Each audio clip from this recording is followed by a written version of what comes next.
Here we are with Yvon Michel as we announce the return of a World Championship Boxing to downtown Toronto at the Ricoh Coliseum September 11th. Yvon, I know there was a lot of difficulty. There are a lot of hurdles to go over to make this happen, but you finally got it done.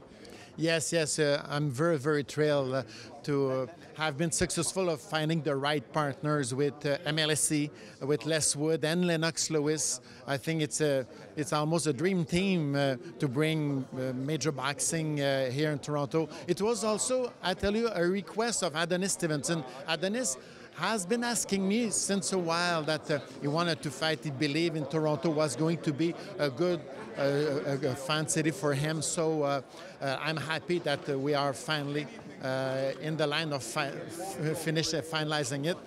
September 11, it's almost in a month, only a month away. So hopefully we'll pack the place.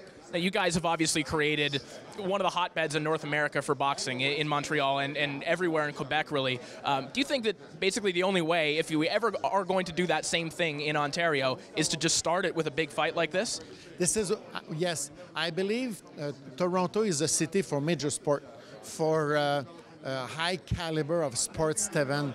That's we have Major League Baseball, soccer, hockey, of course, so I think we have to create an event, not only a fight or a title fight, an event where it is the place that you have to be that night if you want to be in. Now, I know we mentioned the difficulties in making this card happen. The major issue was the hand wrap issue with the commission. I don't know how much you can speak to this, but did you guys come to some sort of solution with the WBC and with the Ontario Athletic Commission? No. Look, we still are going to fight to have that rule changed, because I believe it's not a good rule.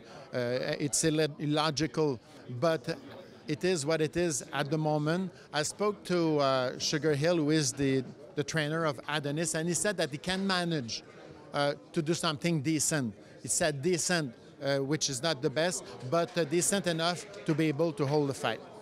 Now, outside of this, I know that Kathy Duva said that she had placed a call to you about a fight with Artur Beterbiev and Sergey Kovalev. You were on vacation, but you guys had spoken. Now you're not on vacation anymore. How possible is that fight, given the kind of political divide on both sides? It's a fight that we want, that Artur Beterbiev really wants. But we have decided to go in a route of on the direction of the title eliminator. We believe that it will be good for Artur to have one more fight before challenging Kovalev. We were very, very happy of the offer.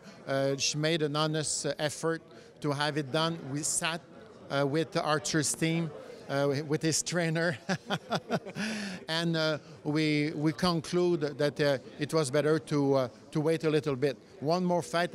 Artur has only 9 fights. Although he believes himself that it would be good enough to win, we want to make sure that his trainer will be comfortable and will have all the maturity and the preparation for it. Because you would think with every additional fight that Artur gets, he gets a little bit better, and his chances probably go up of beating Sergey Kovalev, right? Yeah.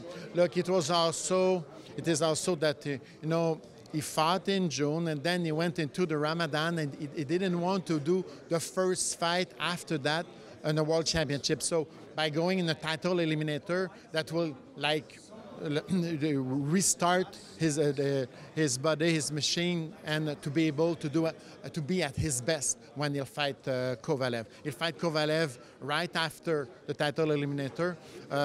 Hopefully, we'll come to an agreement with Kathy Duva that we will not wait until the end of the mandatory period, but we'll see what will happen. But definitely, we are heading in that direction.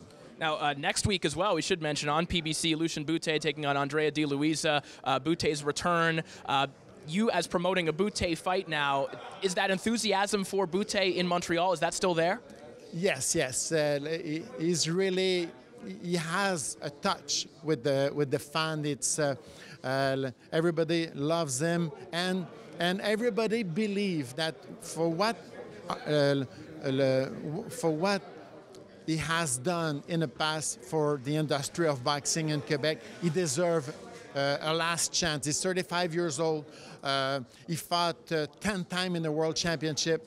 He lost a couple fights, but I think he took a year and a half. It will be 19 months out of the ring when he'll be in the ring against Louisa.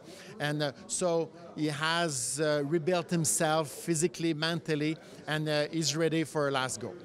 Leader Alvarez will be on the undercard as well. And a leader is kind of in the position, or he was in the position that Beterbiev was in before. You guys were fast-tracking him, and he's had a couple tough breaks, some fights that were supposed to be on American TV, and the opponents kept getting injured. Is a leader getting anxious to get his crack at a world title finally? He's happy where he is now. Yes, he has a couple setback, but he went on the road, and he did a great performance in Monaco. He did the same when he fought in Chicago. Now he's against a tough opponent, Isidro Prieto. He's undefeated. He is ranked number 6 by the WBO. On that show, this is the fight that is the most interesting. 2 world-ranked fighters, top 5 in the world, both of them. So we will know more the value of Eliada, but I really believe that he belongs in the ring with anybody.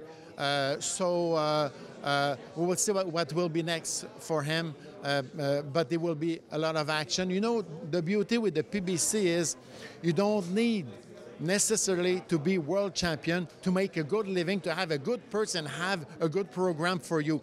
And Eliada just need to keep winning with fashion, and his chance will come very soon.